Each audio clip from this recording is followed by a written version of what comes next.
ce nouveau cours, nous allons étudier le processus à suivre pour créer de la programmation à l'aide de Unreal Script. En premier, vous vous rendez donc à cette adresse internet, donc c'est le site officiel de UDK, et nous allons utiliser ce type d'exemple pour réaliser de la programmation. Je vais ici créer un canevas dans le Kismet. Regardons donc ce que l'on entend par canevas. Alors, je clique sur cette ligne et ici, j'ai le canevas qui est proposé. Donc, le canevas, en somme, ce sont ces éléments qui se trouvent sur votre écran, soit PC, soit l'écran d'un mobile, soit un iPhone. Voilà donc ce que vous allez retrouver dans le Kismet. Alors, bien sûr, pour réaliser ce type de module, eh bien, il faut créer du script. Eh bien, ici, vous avez le code qui est utilisé pour réaliser ce type de module. Avant de nous intéresser donc à la partie code, qui se trouve donc ici, nous allons voir comment l'on peut compiler un code Unreal Script. Alors là, nous allons voir une procédure que l'on peut utiliser pour compiler du script ou bien aussi écrire du code. Alors, vous vous rendez à cette adresse internet et là, vous suivez le processus qui est expliqué ici. La première chose qu'il va vous falloir faire est d'aller télécharger le Microsoft Visual Studio 2008. Alors, vous cliquez sur ce lien et vous téléchargez le code. Alors, je clique donc sur ce lien. Et voilà, j'obtiens ici, vous voyez, le nom de l'exécutable. Ensuite, vous devez encore vous rendre à cette adresse internet, donc à l'adresse pixelmin, et vous allez télécharger le module ici, en cliquant sur Free Download. Vous voyez, c'est donc un module qui est utilisé pour faire de l'Unreal Script. Alors, vous faites Download et vous le téléchargez. Alors, bien sûr, ici, vous avez des prix. Alors, vous voyez ici, si vous l'utilisez en version non commerciale, vous pouvez donc télécharger un code d'activation en donnant votre adresse internet. Donc là, vous voyez, vous installez donc votre Microsoft Visual Studio 2008. Ensuite, vous devez arrêter l'ordinateur et le redémarrer. Et vous pouvez par la suite installer le plugin de Pixelmin. Nous commençons par créer un nouveau projet, File, New, Projet. Ensuite, je donne ici le nom à ce projet et je vais l'appeler UD Kismet. Ensuite, je définis ici le lien où se trouve justement votre UDK, par exemple 2011, la version 08, donc la version du mois d'août. Vous allez dans le répertoire développement et sous source. Vous désélectionnez ensuite créer un directory pour la solution et vous faites OK. Si l'on vérifie donc dans UDK 2011-08, répertoire développement et répertoire source, on voit ici ce nouveau répertoire qui vient de se créer. Alors, vous copiez ces deux éléments qui sont ici et vous les mettez à l'extérieur dans le fichier source à cet endroit. Le fait de mettre ces deux fichiers à l'extérieur, donc dans le répertoire source, va nous permettre, au moment où l'on va lancer le projet donc Microsoft Visual Script, ici vous cliquez donc deux fois dessus, et là vous voyez, vous allez voir apparaître donc tous les répertoires ici qui contiennent les différents programmes Unreal Script. Ceci nous permet donc de voir toutes les classes qui sont déjà programmées. Alors, ouvrons par exemple la partie Engine, classe, et là vous avez donc Actor Class. Si vous cliquez deux fois dessus, vous voyez le code ici qui correspond. Alors on en profite pour voir la structure. Donc vous avez un répertoire qui s'appelle Engine, et dans ce répertoire vous avez un répertoire classe, et il faut bien respecter ici le nom classe et la façon dont le nom est écrit.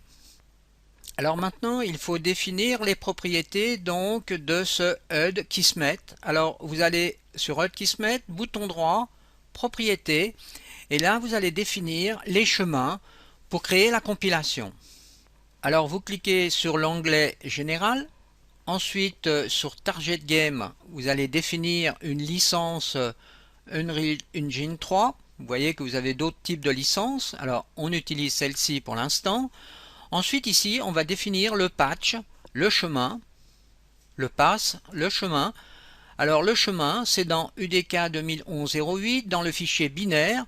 Sous Win32 vous allez chercher ce type de fichier UDK exec. Ouvrir et vous voyez donc ce lien a été créé à cet endroit. Ensuite vous allez dans Build, vous vérifiez donc que vous avez ici bien udk.exec make, ça veut dire que ce sera donc l'ordre pour compiler, et ici vous avez un fichier debug qui sera créé. Alors allons dans debug et créons donc l'exécutable, le chemin de l'exécutable. Eh bien c'est le même, c'est dans UDK 2011-08 binaire Win32 et c'est le même fichier UDK. Ouvrir. Là nous avons des options, donc vous pouvez charger une map au moment du démarrage. Ici vous pouvez forcer en mode window avec le format de la fenêtre. Donc tout ceci vous voyez vient se mettre à la suite ici derrière le fichier udk.exec. Alors sauvons donc notre travail, file, save all. Vous pouvez donc ensuite fermer la fenêtre de propriété. Et maintenant, nous allons créer un nouveau répertoire avec des classes. Alors, on va sur HUD Kismet, on fait Add, New Folder, un nouveau répertoire. Je donne le nom de HUD Kismet à ce répertoire. Mais attention, ici, vous voyez, j'ai mis un petit trait pour faire la différence avec ce fichier qui se trouve ici. Autrement, il y aura une confusion entre les deux fichiers. Ensuite, je fais Add, ici, New Folder, et je crée ce fameux fichier classe.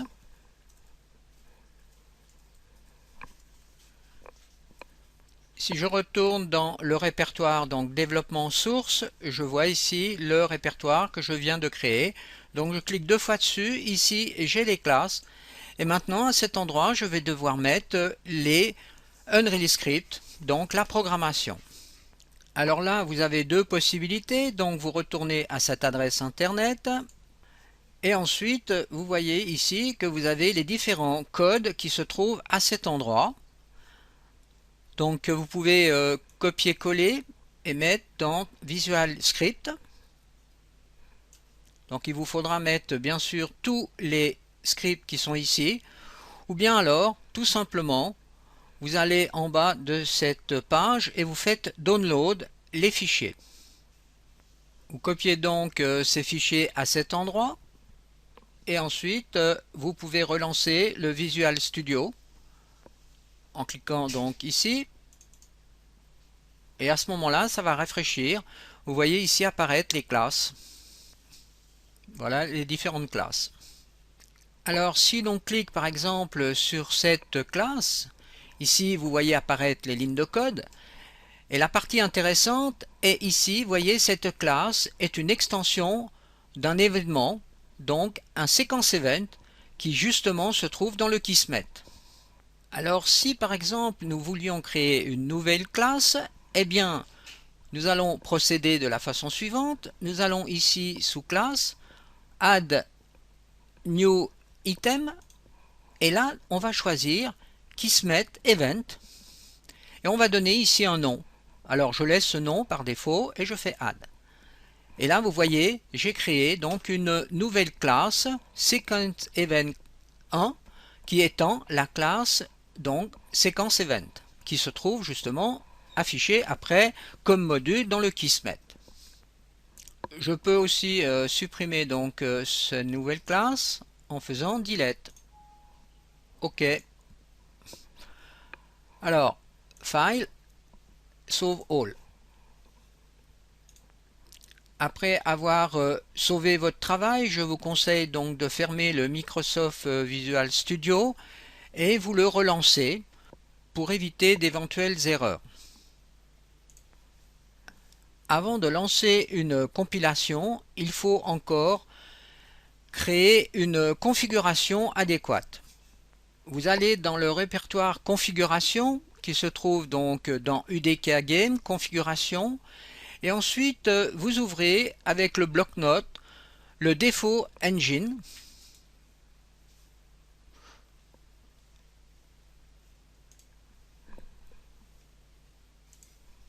et vous rajoutez ici, vous voyez cette ligne de code dans la partie Unreal ED Editor Engine et vous faites un fichier enregistré. Ceci va donc nous permettre de compiler le paquet donc UD Kismet que nous venons de créer. Commencez donc par faire une build ici compilation clean solution, donc vous allez tout nettoyer avant de lancer la compilation à proprement parler. Alors on peut déjà vérifier dans ce répertoire sous UDK Game Script que aucun script n'est compilé à l'instant. Alors maintenant lançons la compilation, build solution. Alors si tout s'est bien passé, vous devez avoir ici ce type de message et aucune erreur. Vérifions maintenant dans le répertoire script. Eh bien nous avons ici tous les fichiers qui ont été compilés, y compris notre fichier UD Kismet. Vous voyez ici l'extension c'est .u et non .uc. Nous lançons donc l'éditeur et nous allons vérifier dans le Kismet si les modules ont bien été créés. Alors j'ouvre ici le Kismet, je fais bouton droit New Event et vous voyez que vous avez extérieur HUD, render HUD. Voilà donc le module qui a été bien créé. Alors maintenant il faut bien sûr savoir l'utiliser ainsi que les autres modules dans New Action, extérieur, render matériel et ainsi de suite. Alors c'est ce que nous allons voir par la suite. Ce qui est aussi intéressant, c'est que l'outil Unreal Front-End nous permet de recompiler des scripts. Alors vous allez dans la partie script et vous faites Full Recompile.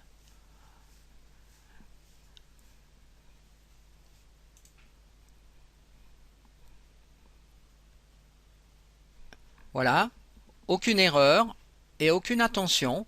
Et là, vous venez donc de compiler, vous voyez le script UD-Kismet. Donc voici une autre possibilité de compilation. Si vous désirez utiliser la map donc vous avez téléchargé, donc cette map qui se trouve ici, UDK Kismet Example Map.udk, eh bien il vous faudra d'abord au préalable prendre le fichier script qui se trouve ici, vous faites une copie et vous allez le coller ce fichier à cet endroit, donc dans UDK Game Script, et vous dilatez, donc vous supprimez l'autre fichier que vous venez de compiler. Autrement, il y aura une confusion entre ces deux compilations. Une fois que la map est téléchargée dans l'éditeur, donc on constate que cette map est simplement constituée d'un sol, d'un player start et d'une lampe ici pour éclairer la scène. On ouvre donc l'éditeur de Kismet. Ensuite, on fait New Action, extérieur UD, render matériel. Donc là, vous voyez, on retrouve notre premier module. On crée ensuite un nouvel événement. Alors, New Event, extérieur UD, render UD.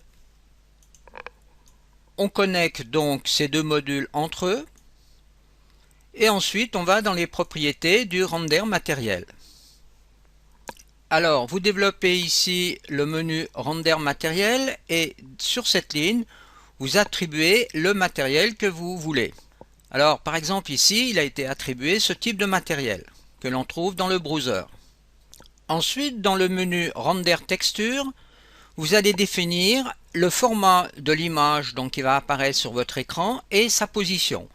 Alors ici vous avez la taille actuelle, donc là j'ai mis 128 par 128 et la position est donnée à cet endroit.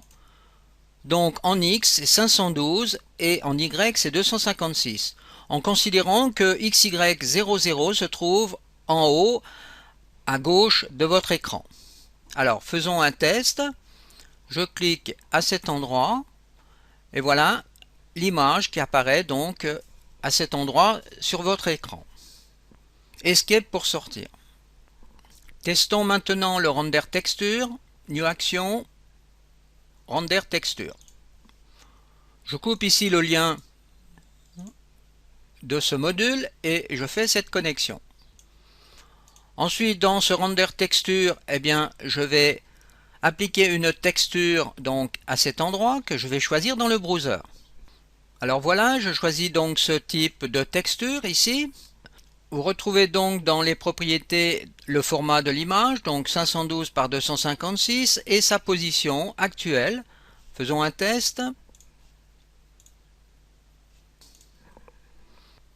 On peut ici, grâce à ce paramètre rotation, effectuer une rotation sur la texture. Mais ici, on ne va pas mettre des valeurs en degrés, mais des valeurs donc informatiques, des valeurs qui sont en réalité de puissance 2, de puissance 4, de puissance 8, de puissance 16 et ainsi de suite. Donc avec 16 384, nous devrions avoir un angle de 90 degrés. Alors faisons un test. Voilà, ce qui est bien le cas. Alors ici, petit rappel, donc 2 fois 2 fois 2 fois 2 fois 2. Vous voyez donc que c'est 2 puissance 1, 2 puissance 2, 2 puissance 3 et ainsi de suite. Donc ici vous avez la valeur. Je reviens donc avec une rotation égale à 0. Ensuite je vais m'intéresser à la partie couleur. Donc première chose, on peut déjà changer la couleur donc de votre texture.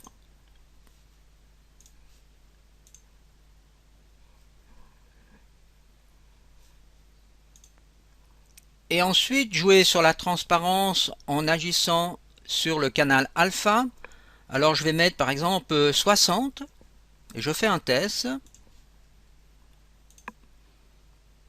Donc là vous voyez, on obtient bien une transparence de la texture.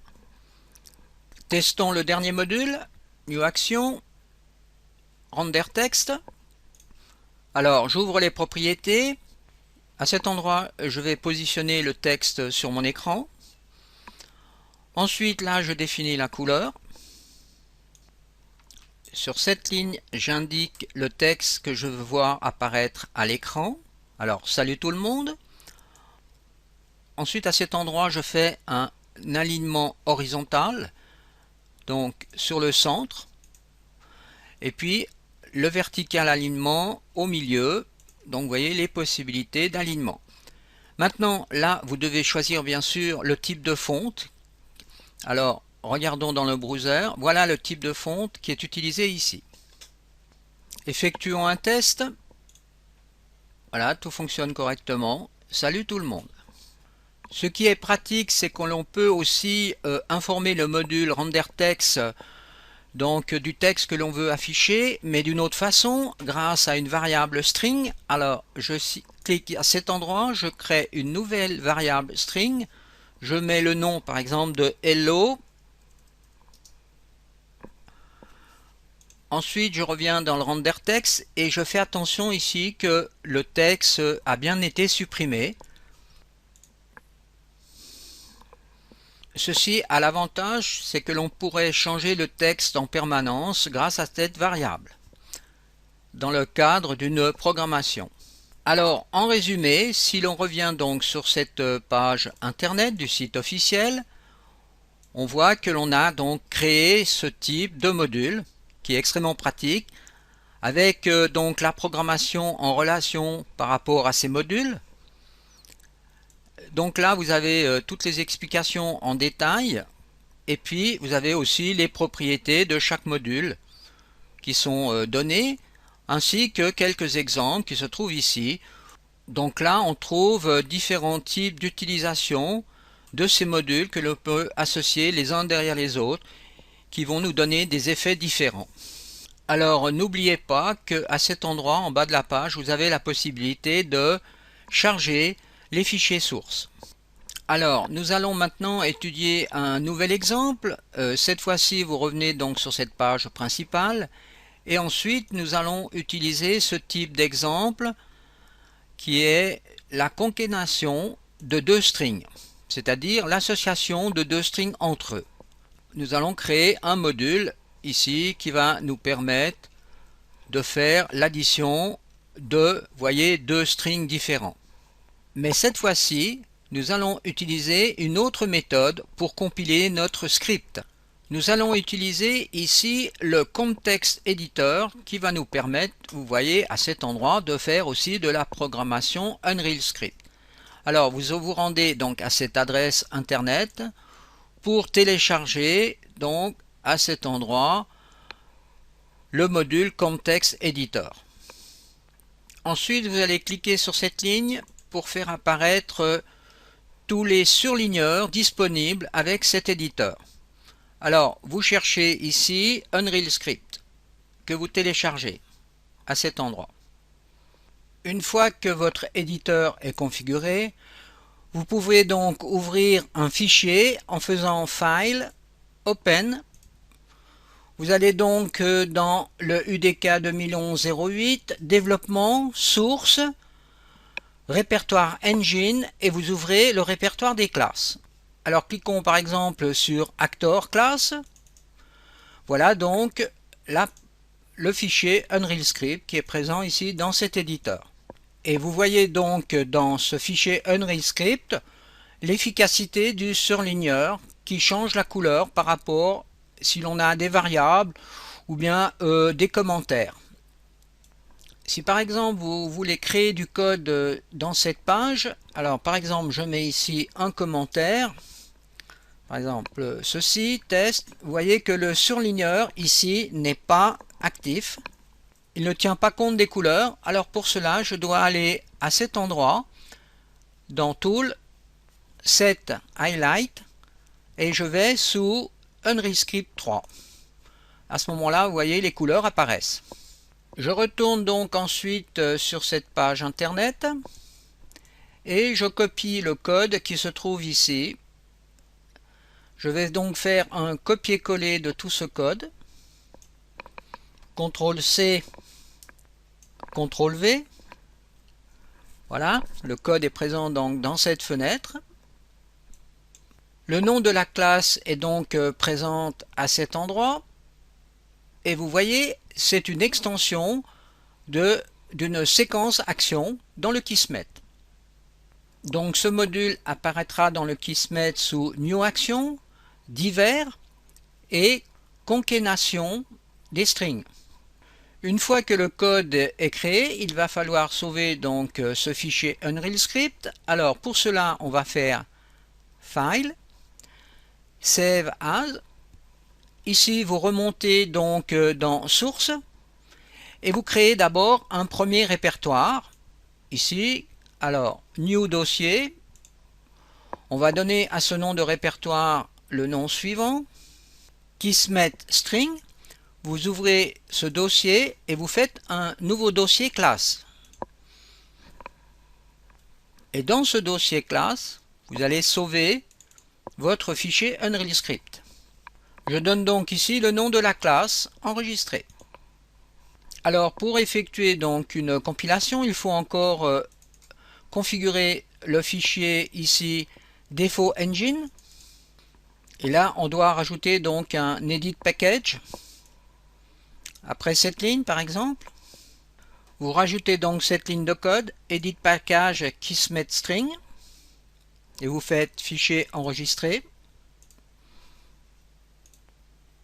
Vous ouvrez ensuite le programme Unreal Front-End et vous refaites une compilation, full recompile. Alors, si tout s'est bien passé, vous voyez donc vous devez avoir ici cette ligne. Et ensuite ici vous devez avoir 0 erreur et 0 warning. Alors attention aussi une chose, lorsque vous lancez la compilation, il vous faut à tout prix fermer votre éditeur, autrement vous allez obtenir des messages d'erreur. Alors maintenant on peut aussi vérifier que dans UDK Game Script, vous devez retrouver ici cette compilation Kismet String. Vous lancez donc votre éditeur et vous allez donc dans le Kismet et vous vérifiez effectivement si votre module a bien été créé, donc New Action, divers, et voilà le module. Donc tout s'est bien passé. Pour tester le module, il va falloir rajouter un événement, New Event, Level Loaded. Je raccorde donc les modules comme ceci. Ensuite, je vais mettre ici donc dans les propriétés de ce module, ici bonjour. Par exemple, dans la variable B, tout le monde, je vais faire donc un lien avec un espace. Ensuite, je crée ici une variable string qui est le résultat donc de la variable A et de la variable B. Et il va falloir que je crée un fichier log pour pouvoir voir le résultat sur l'écran. Alors, New Action, divers, log. Je relie la sortie de ce module à l'entrée du fichier log, enfin du module log plus exactement. Ici, j'ouvre les propriétés et je choisis une variable string et je fais la liaison ici avec le fichier string qui est le résultat de la variable A et B. J'effectue donc un test et là vous voyez apparaître bonjour tout le monde. On peut maintenant s'attarder un petit moment sur cette programmation, sans entrer trop en détail par rapport à la programmation Unreal Script qui est assez complexe. Mais ici, ce module est un module justement qui est un exemple assez simple à comprendre. Alors, vous pouvez trouver donc les références de Unreal Script sur cette adresse internet. Donc ici, vous avez les références sur le site officiel. La première ligne de code ici est en somme une sous-classe de la classe séquence action. Donc là vous donnez le nom de la classe qui se trouve donc à cet endroit. Ensuite là vous allez définir donc les variables que vous allez utiliser dans ce module. Alors vous avez ici une variable string qui est la valeur de A, donc la variable A du module, la variable string pour la valeur B du module, une variable booléenne qui est soit fausse soit vraie, qui est donc pour créer cet espace entre les deux chaînes de caractères, et vous avez la variable string qui est le résultat donc du module. Alors vous retrouvez donc à cet endroit toutes les variables disponibles dans Unreal Script. Donc nous venons de parler de la variable booléenne qui est vraie ou fausse, et de la variable string qui est en somme une variable qui peut contenir des chaînes de caractères. Alors lorsque votre module est activé, vous rentrez donc dans cette fonction qui se trouve ici, qui va donc réaliser le résultat entre la variable A et la variable B, avec éventuellement un espace entre les deux variables. Vous retrouvez donc ici tous les opérateurs. Donc par exemple ici sur les strings, vous voyez que là dans notre module on utilise ce type d'opérateur et celui-ci, donc à cet endroit et à cet endroit. Donc avec cet opérateur ici vous voyez vous réalisez donc l'addition des deux strings avec un espace entre les deux strings. Tandis que là vous n'opérez qu'une opération des deux strings sans espace. Le résultat va donc se trouver dans cette variable ici. Là, vous allez activer la sortie link 0 de votre module. Vous retrouvez donc ici les propriétés du module. Ce sont donc ces propriétés qui se trouvent ici. Vous avez donc ici le nom du module. Ici, vous avez la catégorie. Alors souvenez-vous, je vous avais dit que c'était dans les divers. Là, vous retrouvez donc la variable d'entrée du module et ici la variable de sortie. Ces deux variables entrée-sortie nous permettent justement de relier les modules entre eux. In, out. La variable A, la variable B et la variable du résultat se trouvent à cet endroit dans le codage. Ici, vous avez donc les deux variables d'entrée et là vous avez la variable du résultat sur cette dernière ligne de code. Alors continuons avec un nouvel exemple. Ici c'est un module qui va nous permettre de créer des boucles. Alors vous avez ici donc le lien pour ce type d'exemple. Donc là ici on retrouve donc le code. Alors on va copier ce code et le remettre dans l'éditeur de contexte. Je crée donc un nouveau fichier, File New, et je copie donc le fichier loop. Vous voyez de nouveau que c'est une séquence action. Alors attention ici, mettons l'highlighter sur Unreal. Donc vous voyez ici donc les propriétés. Nous allons sauver donc cette séquence Unreal Script à cet endroit. Je copie ici ce nom. Alors CTRL C. Et je vais sauver ce fichier Save As dans la même classe que le Kismet String. CTRL V. Donc sec acteur for loop enregistré. Alors vous voyez, nous sommes aussi ici dans la catégorie donc des divers. Je peux donc relancer une compilation avec Unreal Front-End. Full recompile. Donc tout s'est bien passé. Je relance donc l'éditeur et je vérifie dans le Kismet, New Action, catégorie divers, for loop. Voilà, le module a bien été créé. Pour vérifier le fonctionnement de ce module, j'ai créé donc cette séquence Kismet. Donc là vous avez votre module for loop. Sur l'entrée A, j'ai mis une variable donc du type, vous voyez, integer variable, donc c'est une variable du type entier. Là aussi, là vous avez la sortie résultante donc de la loupe. Ensuite, on fait ici une conversion d'une variable entière en une variable du type caractère pour pouvoir l'afficher ici avec le module log. Ensuite, on va faire une interaction entre la sortie sur l'entrée du module for loop pour justement créer une loupe. Alors, ici, nous devrions avoir une progression depuis la valeur 0 jusqu'à la valeur 8 par pas d'incrémentation de 1, vous voyez ici.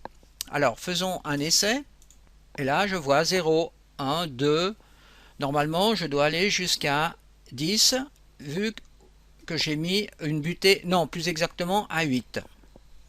Donc là on voit l'incrémentation donc qui se fait 1, 2, 3, 4, jusqu'à 8. Et ensuite on sort de la boucle. On peut donc utiliser ce type de programmation pour faire un compteur par exemple. Voilà un nouvel éditeur que l'on peut aussi utiliser pour faciliter la tâche lorsqu'on fait du Unreal Script. Cet éditeur s'appelle UncodeX. Alors on retrouve sur cette page internet donc officielle de UDK tout ce qui concerne ce nouvel outil UncodeX. Nous avons donc ici les informations d'installation. Alors en premier, vous allez cliquer sur ce lien pour aller voir la page où vous allez pouvoir télécharger donc le UncodeX. Vous faites donc un download et vous téléchargez le fichier. Alors une fois que votre fichier est téléchargé, vous avez donc ici, vous voyez ce fichier d'installation UncodeX et la dernière version. Alors vous cliquez deux fois donc sur cette icône et vous voyez ici apparaître ce type de fenêtre. Vous faites exécuter. Ensuite, vous allez sûrement avoir un message qui vous demande si vous êtes administrateur. Alors vous faites oui. Ensuite, vous allez cliquer ici sur Next. Vous acceptez donc la licence. Vous faites Next. Et là, vous définissez un chemin sur un des disques de votre ordinateur, à votre choix. Vous faites Next. Next. Et encore Next. et là vous faites pour tous les utilisateurs. Install. Vous laissez donc cette variable cochée, ce qui va nous permettre de lancer directement UnCodeX, et là vous faites finir. Lorsque la première fois vous lancez votre logiciel, vous allez voir apparaître donc cette page de setting, et vous allez devoir définir le chemin où se trouvent vos sources dans votre moteur UDK. Alors moi derrière j'ai bien sûr déjà fait le procédé, donc j'ai déjà ici toutes les sources Unreal Script. Alors vous cliquez sur Add pour ajouter le chemin et vous choisissez donc le chemin où se trouve votre moteur UDK et le fichier source. Donc voilà le chemin que j'ai choisi, donc c'est UDK 2011-08 dans développement et répertoire source. Je fais OK. Ensuite, je peux fermer cette fenêtre en faisant OK. Donc ici, on retrouve tous les répertoires avec les classes donc à l'intérieur de ces répertoires. Alors, revenons sur KismetString. Vous vous souvenez, c'est ce que nous avons vu dans les leçons. Eh bien, si je clique ici, vous voyez sur KismetString, je trouve les deux classes qui sont à l'intérieur. Donc, le SecActorForLoop. Alors si je clique dessus, eh bien je vois apparaître ici le code Unreal Script et ici vous voyez la classe SecActorForLoop, extension de la classe séquence-action. Cet éditeur a l'avantage de nous représenter plus facilement la navigation à travers le code source. C'est le but principal donc de cet éditeur. Alors faisons par exemple cet exemple. Vous voyez donc ici je suis dans cette classe SecActorForLoop. On a vu que c'est une extension donc de la séquence action. Et bien si je clique ici, vous avez le code justement de cette séquence action, qui est aussi une extension de la séquence hop.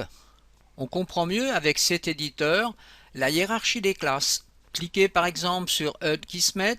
Là vous avez donc toutes les classes qui se trouvent dans ce directory. Alors, prenons la dernière classe. Ensuite, vous voyez donc la possibilité d'aller sur ici une autre classe. Donc, ça nous facilite énormément la tâche pour voir donc l'imbrication, le player controller par exemple. Voilà tout ce qui concerne la programmation du player controller, la caméra. J'ai aussi la possibilité d'utiliser un moteur de recherche. Alors je clique sur KismetString, sur cette icône de recherche, une fenêtre s'ouvre.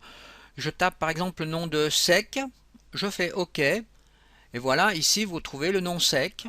Alors si je continue, eh bien je vais aller plus loin. Je vais dans la deuxième classe. Vous avez donc beaucoup d'autres possibilités. Alors par exemple si je vais sur KismetString et je fais bouton droit, je peux faire Open, et voilà, je retrouve les fichiers, donc dans UDK 2011-08, développement, source, KismetString et la classe.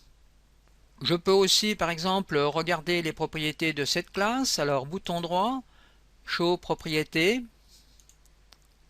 et là, vous voyez, vous avez donc les variables, la variable A, la variable B, donc qui se trouve ici, et la fonction Actived, qui est cette fonction ici. Si par exemple, je clique sur value A, vous voyez, ici, j'ai tout de suite l'information dans le Unreal Script. Alors, Actived, la fonction, ici, qui me permet de retrouver plus facilement lorsque les scripts sont plus importants. Alors, cliquons par exemple sur la classe SecActorForLoop. Ensuite, bouton droit. Et là, vous voyez, je peux créer une sous-classe. Alors, je vais l'appeler, ici, je l'appelle comme, je laisse le nom par défaut, New Class. Je fais OK. Et à ce moment-là, vous voyez, mon contexte éditeur vient de s'ouvrir, ce qui va me permettre ici de programmer donc la classe, d'éditer la classe. Je rajoute donc un commentaire à cet endroit, donc dans le contexte éditeur. Alors, vous voyez, c'est une New Class, extension de SecActorForLoop. Ensuite, donc je sauve mon travail. File, Save, et je vais retourner donc dans le UnCodeX et je vois ici que la classe a bien été créée. Donc ce logiciel est bien pratique vu qu'on a une interaction entre les deux éditeurs. Alors maintenant vous pouvez donc déléter cette classe, donc bouton droit et vous faites delete class et ensuite vous faites yes. Vous voyez ici vous avez donc une fenêtre avec les messages. Alors là on vient justement de supprimer une classe, donc la new class. Alors vous pouvez aussi avec le bouton droit, vous voyez, faire clear log pour effacer tous les messages de cette fenêtre. Nous allons étudier à travers ce nouvel exemple le débugger de Kismet. La scène est composée d'un plan, d'un player start et d'un light point pour éclairer la scène. Je rajoute sur cette scène un trigger. Alors bouton droit, add actor, trigger. Je vais positionner ce trigger à cet endroit par exemple. Ensuite je vais ouvrir ses propriétés en cliquant 2 fois dessus. Et là, je vais rendre ce trigger visible dans la scène en décochant cette variable. Je vérifie que l'on voit bien le trigger dans la scène. Voilà, le trigger est bien présent. Je vais rajouter ici dans cette scène un spotlight. Donc dans Actor Class, je développe bien toutes les catégories. Je vais sous Light, sous Spotlight et je vais choisir un spotlight que l'on peut allumer ou éteindre grâce au trigger. Dans les propriétés donc de cette lumière, vous voyez j'ai mis une couleur rouge et j'ai mis un brightness vraiment important pour vraiment voir un contraste entre le sol et le spotlight. Je sélectionne le trigger. Là vous voyez en vert le cylindre de collision. Ensuite j'ouvre le Kismet et je rajoute ce trigger en mode touche, c'est-à-dire au moment où le player va toucher le trigger. Une information sortira à cet endroit. Ensuite, je vais rajouter un module toggle. Ce module permet justement de faire une lampe qui s'allume ou qui s'éteint. Alors, je pilote la sortie du trigger sur l'entrée toggle, c'est-à-dire ça va se comporter en somme comme un interrupteur. Maintenant, il faut que je rajoute la variable light spot sur la cible de ce module. Donc je sélectionne le light spot, je retourne dans le Kismet et je rajoute cette variable à cet endroit. Je fais le lien comme ceci. Avant d'effectuer un test, il faut encore aller dans les propriétés du trigger. Donc vous voyez, à cet endroit, je vais mettre 0. Ceci va informer le trigger que l'on peut l'utiliser plusieurs fois à la suite. On fait un test. Vous voyez, à chaque fois que je passe sur le trigger, eh bien la lampe s'allume ou s'éteint. Je rajoute encore dans la scène un délai, alors que je trouve donc ici New Action dans les divers, et vous faites ici délai. Ensuite un Play Sound, donc toujours la même chose, New Action dans la catégorie des sons, Play Sound. Bon, vous faites les liens suivants. Et ensuite, nous allons voir maintenant la notion de débugger dans ce Kismet. En somme, le débugger est un outil qui va nous permettre de suivre la programmation dans le Kismet. Donc, module après module. Alors pour cela, il faut créer ce qu'on appelle des breakpoints ou des points d'arrêt. Alors mettons par exemple sur ce module un point d'arrêt. Donc je sélectionne le module, je fais bouton droit et je fais set breakpoint. Vous voyez, il y a un point rouge ici qui vient s'inscrire. Ce qui va signifier donc à la programmation, au moment où je vais arriver à cet endroit, eh bien le débugger va s'arrêter et me donner des informations. Alors faisons un essai. Alors pour rendre fonctionnel le débugger, il ne faut pas oublier de cliquer ici sur cette icône K avec le bouton rouge qui est donc active le débugger. Maintenant on peut lancer donc la simulation. Alors, vous voyez, au moment où je me déplace, hop, j'arrive sur le délai et ici, les informations me sont fournies. Ensuite, pour continuer, il suffit que j'appuie sur cette flèche ici pour continuer. Et là, on obtient le son donc. Donc à chaque fois, je vais m'arrêter à cet endroit. Pour supprimer les breakpoints, il vous suffit de cliquer sur cette icône.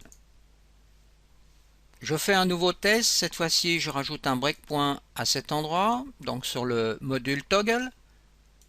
Je lance une simulation.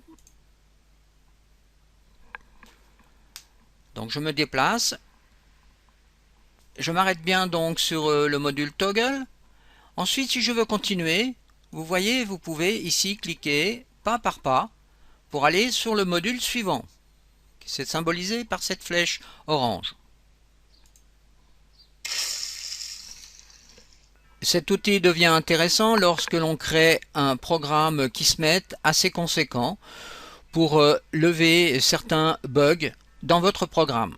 Donc ceci sera la fin de ce cours sur Unreal Script.